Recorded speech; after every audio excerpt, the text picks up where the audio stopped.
Hello friends, welcome to SP GK centre. आज SSC GD का set number 10 है, जिसमें एसएससी जीडी के साथ साथ एसएससी के सभी प्रीवियस एवं मोस्ट रिपीटेड प्रश्न को लाए हैं, जो आपके परीक्षा के लिए बहुत महत्वपूर्ण साबित होगा। तो वीडियो को कंटिन्यू लास्ट तक देखें। और दोस्तों, क्वेश्चन आंसर के साथ साथ एक्स्ट्रा फैक्ट का भी डिस्कस करेंगे, ताकि आपका एग्ज़ाम में किसी तरह का क्वेश्चन ना छूटे। और साथ ही इम्पोर्टेंट ऑप्शन का भी डिस्कस करेंगे, आपके आने वाले एग्ज़ाम्स के लिए काफ़ी ज़्यादा इम्पोर्टेंट हो। तो चलिए दोस्तों, क्वेश्चन नंबर 1 से शुरू करते हैं। क्वेश्चन नंबर 1 है, बम्बई में पहली सूती कपड़ा मिल की स्थापना किस वर्ष की गई थी? इसका सही आंसर होगा 1854 में। 1854 में बम्बई में पहली सूती कपड़ा मिल की स्थापना हुई है। आपको याद रखना है, इसका राइट आंसर होगा ऑप्शन नंबर ए। ऑप्शन से रिलेटेड इंपॉर्टेंट पॉइंट को भी देख लेते हैं। 1853 में भारत में पहली ट्रेन चली थी बम्बई और थाने के बीच, ये आपको याद रखना है। 1853 में भारत में पहली ट्रेन चली थी।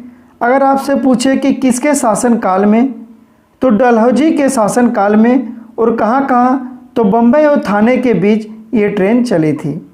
कब? तो दोस्तों 1853 में।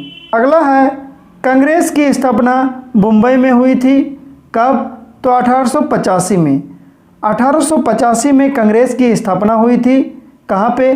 तो मुंबई में। आपको याद रखना है।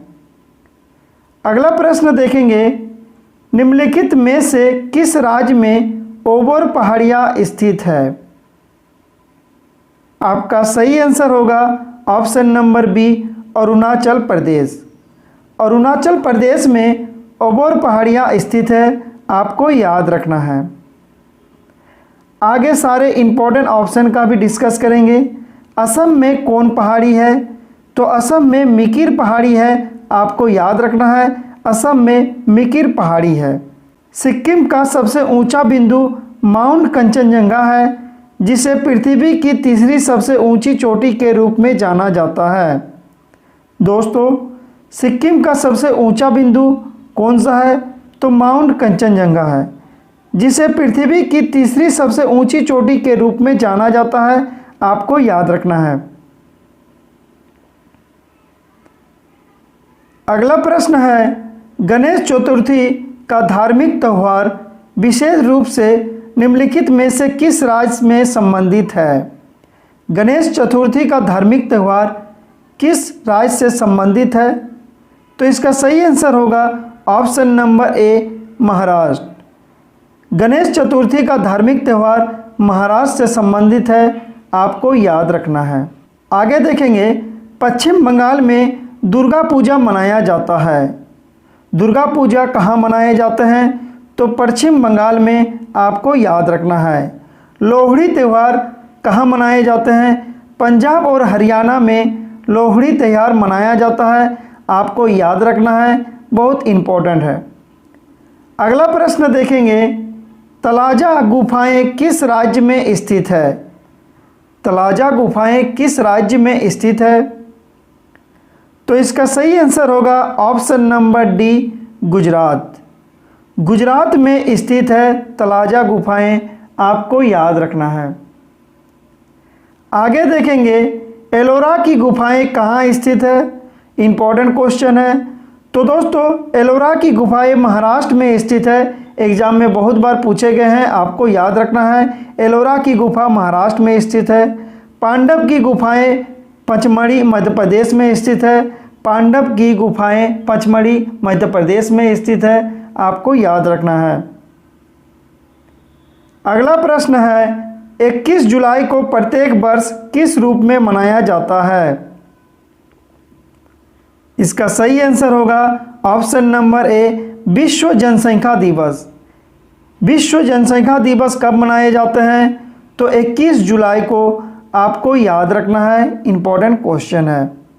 आगे देखेंगे, विश्व पर्यावरण दिवस कब मनाए जाते हैं? तो 5 जून को विश्व पर्यावरण दिवस मनाए जाते हैं।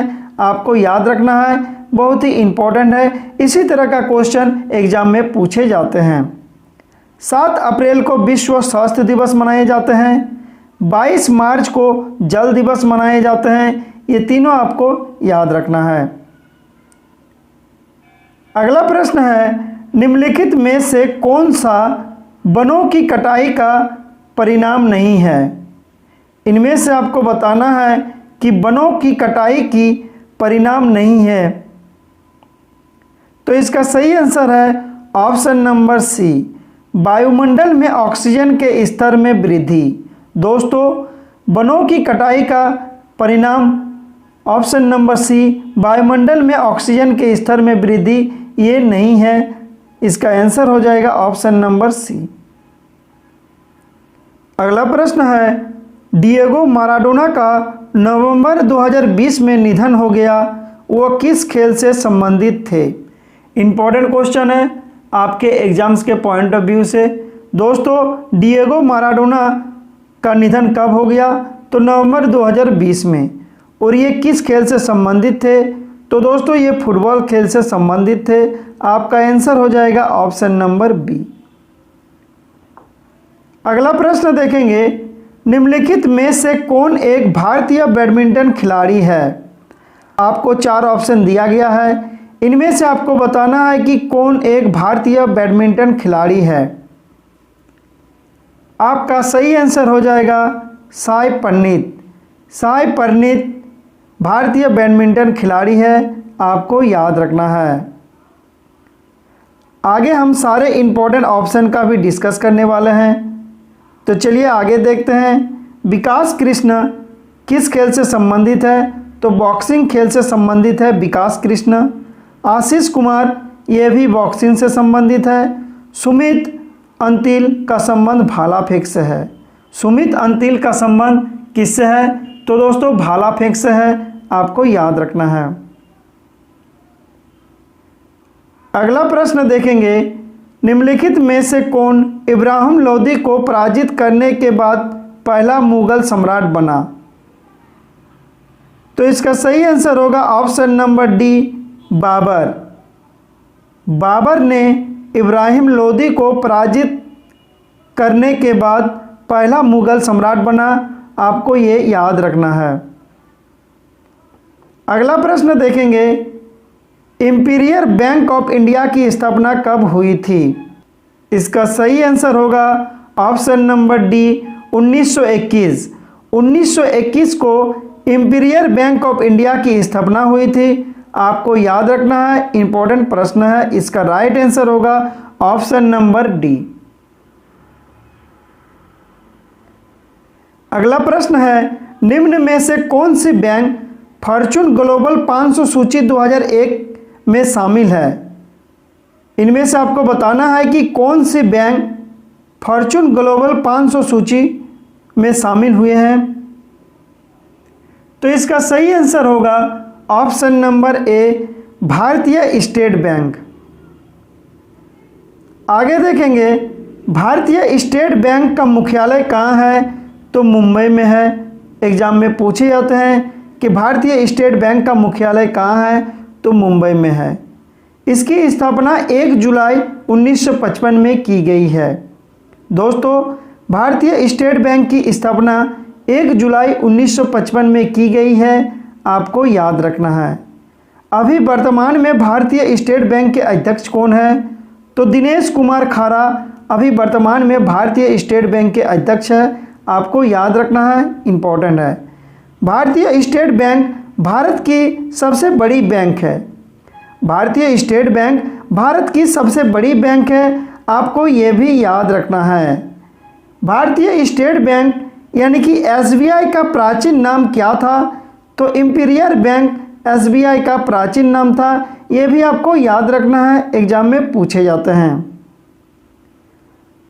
अगला प्रश्न है, मीर जाफर को किस वर्ष पूना बंगाल के नवाब के रूप में प्रतिष्ठित किया गया था? इसका सही आंसर होगा ऑप्शन नंबर डी, 1764। 1764 में मीर जाफर को पूना बंगाल के नवाब के रूप में प्रतिष्ठित किया गया था? आपको याद रखना है, इसका राइट आंसर होगा ऑप्शन नंबर डी 1764। आगे देखेंगे, निम्नलिखित में से कौन सा कथन सत्य है? 4 कथन दिया हुआ है, जिसमें से आपको बताना है कि कौन सा कथन सत्य है। ऑप्शन ए बोल रहा है कि अम्ल लाल लिटमस के रंग को बदलकर नीला कर देता है। तो दोस्तों ये सही नहीं है, क्योंकि अम्ल नीले लिटमस पत्र को बदल के लाल कर देते हैं। तो ऑप्शन नंबर ए नहीं होगा। ऑप्शन नंबर बी, क्षार नीले लिटमस के रंग को बदलकर लाल कर देता है। तो दोस्तों क्षार क्या कहते हैं? तो लाल लिटमस पत्र के रंग को बदल के नीले करते हैं। तो दोस्तों ऑप्शन बी भी नहीं होगा। ऑप्शन डी बोल रहा है कि अम्ल स्वाद में नमकीन होते हैं, जो कि ये बिल्कुल गलत है। ऑप्शन सी, क्षार स्वाद में कड़वे होते हैं। तो दोस्तों ऑप्शन सी एकदम सही है, क्योंकि क्षार स्वाद में क्या होते हैं? तो कड़वे होते हैं, यानी कि इसका राइट आंसर होगा ऑप्शन सी। अगला प्रश्न देखेंगे, राजा टोडरमल निम्नलिखित में से किस मुगल सम्राट के शासनकाल के दौरान राजस्व मंत्री थे? तो इसका सही आंसर हो जाएगा ऑप्शन नंबर डी, अकबर। राजा टोडरमल अकबर के शासनकाल के दौरान राजस्व मंत्री थे। आपको याद रखना है, इसका राइट आंसर होगा ऑप्शन नंबर डी। अगला प्रश्न है, पानीपत की तीसरी लड़ाई किस वर्ष हुई थी? तो इसका सही आंसर होगा ऑप्शन नंबर सी। पानीपत से रिलेटेड इंपॉर्टेंट सारे चीज़ अभी डिस्कस करेंगे। दोस्तों पानीपत के 3 युद्ध हुए थे। आपको याद रखना है कि पानीपत के 3 युद्ध हुए थे। पहला युद्ध बाबर और इब्राहिम लोदी के बीच। दोस्तों पहला युद्ध किसके किसके बीच? तो बाबर और इब्राहिम लोदी के बीच, और इस युद्ध में बाबर की जीत हुए थे। दूसरा युद्ध कब हुआ था? तो दोस्तों दूसरा युद्ध 1556 में अकबर और हेमू के बीच हुआ, जिसमें अकबर की सेना की जीत हुई। दूसरा युद्ध 1556 में अकबर और हेमू के बीच हुआ, जिसमें अकबर की सेना की जीत हुई। तीसरा युद्ध की बात करें तो दोस्तों पानीपत की तीसरा युद्ध 1761 में हुआ है, मराठी और अहमद शाह अब्दाली के बीच, जिसमें अहमद शाह अब्दाली की जीत हुई है। आपको याद रखना है ये सारे बातें, क्योंकि एग्ज़ाम में इस तरह का पूछे जाते हैं प्रश्न। अगला प्रश्न है, पानी के एक अणु में हाइड्रोजन और ऑक्सीजन के द्रव्यमानों का अनुपात कितना होता है? वेरी इंपॉर्टेंट क्वेश्चन है, एग्जाम में बहुत बार पूछे गए हैं। तो दोस्तों इसका राइट आंसर होगा ऑप्शन नंबर बी, 1:8।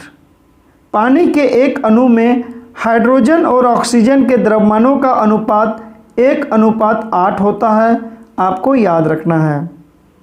अगला प्रश्न है, निम्नलिखित में से कौन तीरंदाजी में भारत का प्रतिनिधित्व करता है? तो इसका सही आंसर होगा ऑप्शन नंबर सी, दीपिका कुमारी। दीपिका कुमारी कौन खेल से संबंधित है? तो तीरंदाजी से। आपको याद रखना है। मनिका बत्रा की बात करें तो दोस्तों टेबल टेनिस से संबंधित है। कौन? तो मनिका बत्रा। नीरज चोपड़ा भाला फेंक से संबंधित है, बहुत ही इंपॉर्टेंट है, आपको याद रखना है। अगला प्रश्न है, संवाद कौमुदी नामक अखबार की स्थापना किसने की? संवाद कौमुदी नामक अखबार की स्थापना किसने की? तो इसका सही आंसर है option number B, Raja Rammohan Roy. Raja Rammohan Roy ने कौन सी अखबार की स्थापना की? तो दोस्तों संवाद कौमुदी। आधुनिक भारत का पिता राजा राममोहन राय को कहा जाता है, ये भी आपको याद रखना है। राजा राममोहन राय को क्या कहा जाता है? तो दोस्तों आधुनिक भारत का पिता।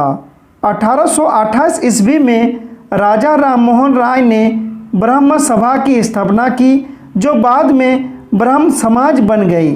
ये भी आपको याद रखना है। अगला प्रश्न देखेंगे, सरयू नदी किस नदी की सहायक नदी है? इसका सही आंसर होगा option number C, Sharda. Saryu नदी शारदा नदी की सहायक नदी है, आपको याद रखना है। और अयोध्या जो है दोस्तों वह सरयू नदी के किनारे बसा है, आपको ये बात भी याद रखना है। अयोध्या सरयू नदी के किनारे बसा है, आपको याद रखना है। अगला प्रश्न है, निम्नलिखित में से विटामिन ए का अच्छा स्रोत क्या है? तो दोस्तों विटामिन ए का अच्छा स्रोत क्या है? तो इसका सही आंसर होगा ऑप्शन नंबर ए, गाजर। गाजर विटामिन ए के लिए सबसे अच्छा स्रोत है, आपको याद रखना है। आगे देखेंगे, विटामिन ए की खोज मैकुलन ने किया था, आपको याद रखना है। विटामिन ए की खोज मैकुलन ने किया था। विटामिन ए आँखों के बीमारी के लिए एक अच्छा स्रोत है, आपको ये भी याद रखना है कि विटामिन ए आँखों के बीमारी के लिए एक अच्छा स्रोत है। विटामिन सी सबसे ज़्यादा आंवला में पाया जाता है। आंवला में सबसे ज़्यादा कौन सा विटामिन पाए जाते हैं? तो दोस्तों विटामिन सी आपको याद रखना है। अगला प्रश्न आपके लिए है, जो आपको कमेंट करके बताना है कि सूर्य कुमार यादव किस खेल से संबंधित है। दोस्तों इम्पॉर्टेंट क्वेश्चन है, आपको कमेंट करके बताना है कि सूर्य कुमार यादव किस खेल से संबंधित है। तो दोस्तों आज भर इतना ही। अगर वीडियो अच्छा लगे तो लाइक ज़रूर करें, चैनल पर नहीं हुए तो सब्सक्राइब करके बेल आइकन को प्रेस कर दें इस तरह की वीडियो की अपडेट के लिए। Thanks for watching.